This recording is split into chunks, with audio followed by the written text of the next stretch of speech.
might think of western wildfires. We talked a lot about this yesterday.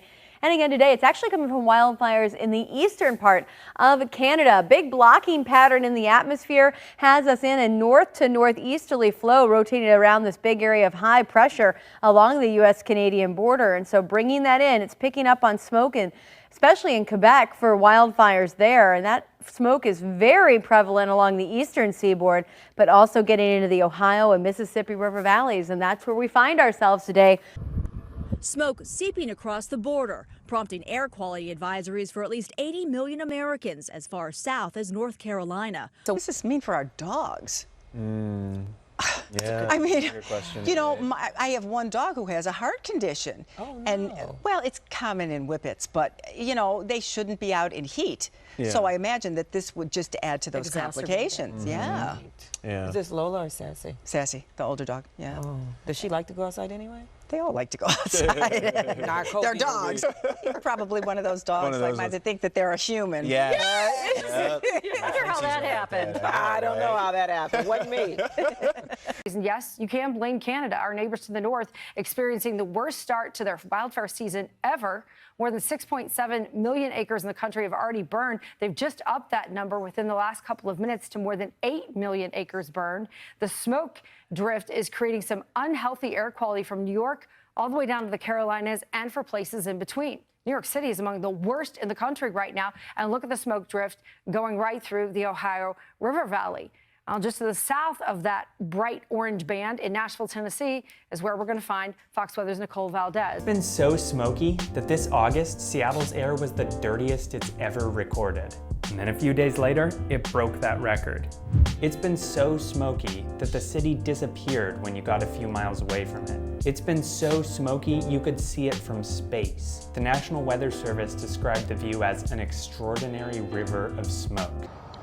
Amy, and all of that smoke and haze that you're seeing in the Northeast right now is slowly going to push more west and more south. We could start to see a lot of that heavy smoke right here in Music City by later this evening. So you're talking about a very quick movement of all of that smoke, and even more, again, millions of Americans that will continue to be impacted by not only the sight of that smoke, but really the smell, breathing that in. It's going to cause a lot of problems, especially for those very vulnerable groups. At this point, experts say this smoke is unhealthy for what they call sensitive groups, which are really young children, elderly men and women, and anyone that suffers from any kind of lung issue or disease. So you're thinking about asthma, COPD, things like that. That's going to get aggravated by really just how thick this smoke is and how long it'll likely be hanging around for not only those states in the Northeast, but again, areas in and around the Tennessee area.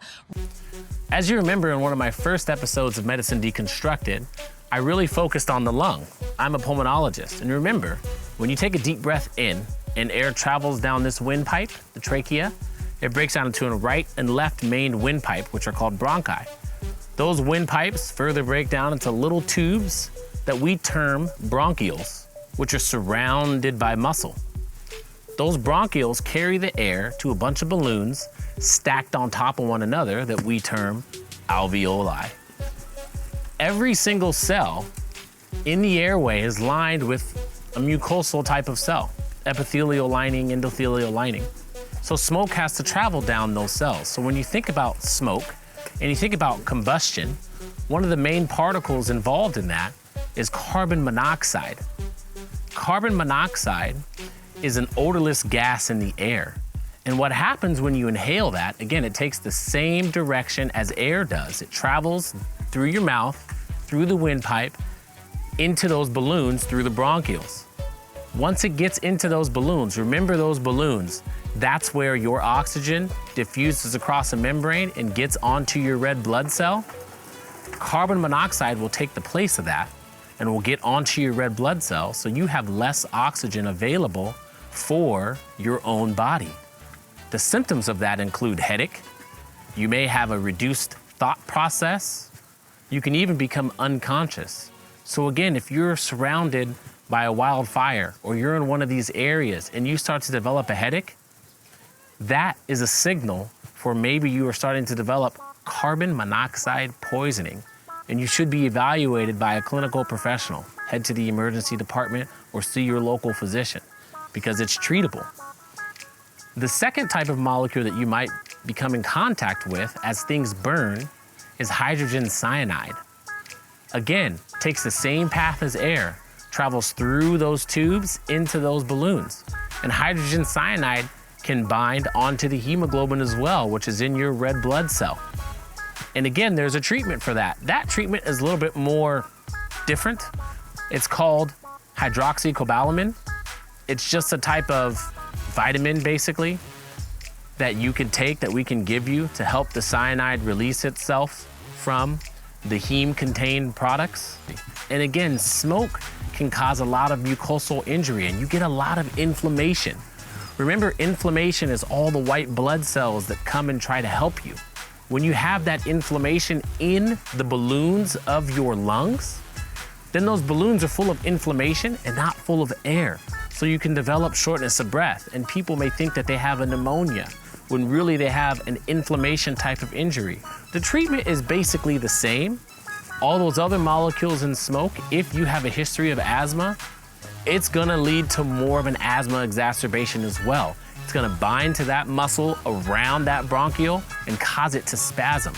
And you may become more wheezy, and you may need medicines to inhale to help those muscles keep those airways open. That haze is largely made up of these tiny particles, and people will keep hearing this PM 2.5 in the news, and PM stands for particulate matter, and 2.5 is the size. These are 2.5 microns, or 2.5 thousandths of a millimeter, which is why they're suspended in the air. And unfortunately, they're tiny enough that we breathe them right in, Heather, and they go deep into our lungs. And the smaller particles among them, actually they're called nanoparticles, they go straight into the bloodstream from the lungs. So you can imagine the havoc that they wreak in the lungs themselves. That's the most sensitive organ to all of this in terms of breathing symptoms, particularly people who have underlying lung conditions like asthma or COPD. We certainly see a spike in emergency room visits when we have events like this in people like that.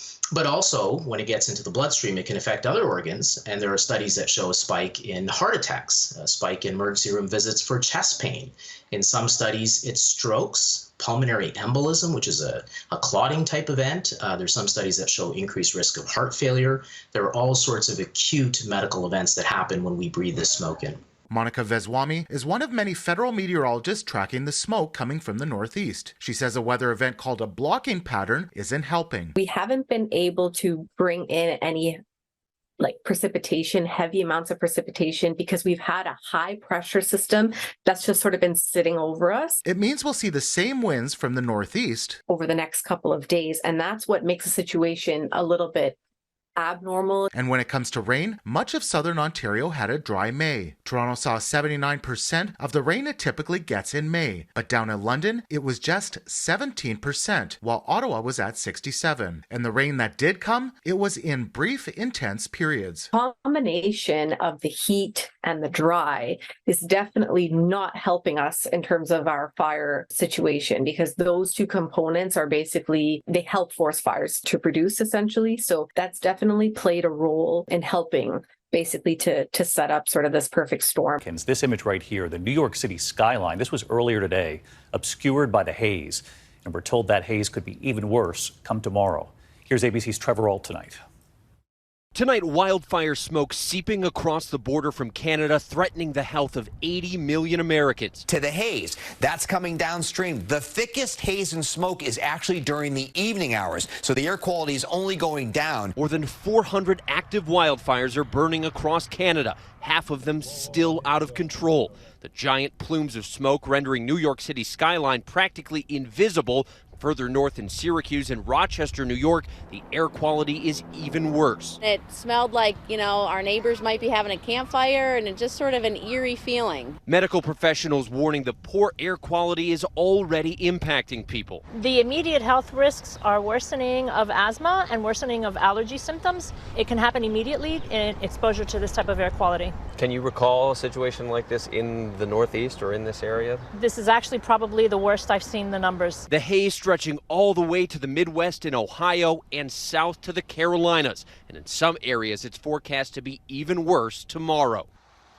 And David, experts say this air quality is most dangerous for pregnant, elderly, or very young people. They do recommend staying indoors if you're vulnerable, and conditions are getting even worse. David, in just the last hour, we've watched Lower Manhattan and One World Trade Center disappear completely into the smoke. The raging wildfires in Western Canada have wiped out more than 2 million acres of land in Alberta, an area about half the size of Lake Ontario.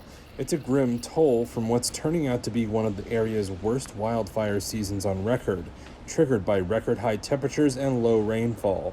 Alberta wildfire official Christy Tucker said on Tuesday help will soon arrive from Australian and New Zealand firefighters, set to join the few thousand already fighting the blaze. High alert despite rainfall and cooler temperatures offering some relief. We're hoping the weather continues to assist in the fight against these wildfires. Alberta continues to be under a provincial state of emergency, and the Provincial Emergency Coordination Centre remains at a level 4. The widespread fires were sparked by high heat and a lack of rain in Alberta this year, forcing tens of thousands of people out of their homes. According to Alberta's Wildfire Information Unit, the damage so far is already a several thousand-fold increase from last year. It's concerning air quality-wise. The conditions are affecting millions of Americans in at least 18 states. Millions of Americans are on alert, being urged to stay indoors, as much of the Northeast is experiencing the worst air quality on record since 1999. The National Weather Service issuing air quality alerts, stretching west to Ohio and as far south as the Carolinas and Georgia. These values are not just unhealthy, they're downright dangerous, not just to those who have chronic lung disease or those who are elderly, but also to everyone. New York City's air quality index peaking above 300, or hazardous, registering among the top 5 worst major cities worldwide. In addition to staying inside, medical experts advise wearing a high-quality mask, such as an N95, checking HEPA filters if you have them inside your home, and setting air conditioners in your car and house to recirculate. This smoke and fog over New York and the rest of the Northeast is a warning from nature that we have a lot of work to do to reverse the destruction of climate change. If you have pre-existing lung disease like asthma or COPD or lung fibrosis, or if you have pre-existing heart disease, if you have angina or a history of congestive heart failure, you probably should try to avoid doing any sort of heavy exertion outside today. It could potentially be dangerous, and the danger can even exist 2 or 3 days after the exposure. It's not advisable to exercise in this sort of air quality. So ideally, I would say that you might want to consider taking the train or an Uber home and avoiding exercise outdoors on these days. You can imagine when you're biking, especially if you're exerting yourself and biking uphill, your minute ventilation is increasing. You're taking in more air proportionally, and all that fine dust, those fine particulates, are being exposed at a higher level within your lungs and within your bloodstream. So even if you're healthy, you should be taking precautions on days like today and trying to minimize heavy outdoor exertion. And these air quality warnings, those are the days when you should not be outside exercising. You can exercise, but do it in a gym where there's air-conditioned air, probably the same. But there are extra compounds and extra chemicals that are circulating in our air with a wildfire that may be potentially more dangerous. Or do it in your home. Don't go outside and bike 20K or run 20K today. It's potentially dangerous even if you're healthy. Because if you're curious about the air quality in your neighborhood, the U.S. government has a very good website, and it's where we get our air quality information too. It's airnow.gov. That is the website, and you can go to that website and it will pop up and just ask you to type in your town or your zip code, and you'll get the air quality for your area.